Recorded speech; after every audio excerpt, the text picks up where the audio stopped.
Hey there. Today we're going to compare the process for sending a document using a cloud service between Kofax Power PDF and Adobe Acrobat DC.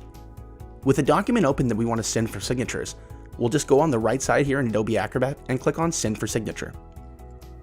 Now we'll just type in the email addresses of the people we want to sign. Now once the document's finished uploading, we'll be able to drag and drop over the different fields that we need filled by our signers. Now with this recipient selected, we'll just click and drag each field over into the right spot. And once we're done, we'll just click Send. It's that simple. Now let's take a look at the same process in Kofax Power PDF. With a document open that we would like to send using DocuSign, we'll just go up to Security, and then click the drop down on the DocuSign tab. I've already signed into my account, so I'll just click Send via DocuSign. And it'll drop me right into the DocuSign interface.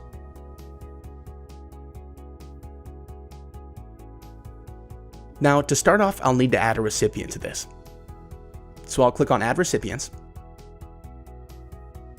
and then type in the information of who I want to sign the document.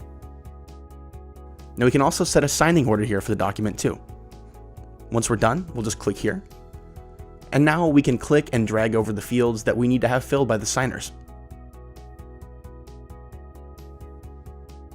Now once you're all set, just click Send. It's that simple.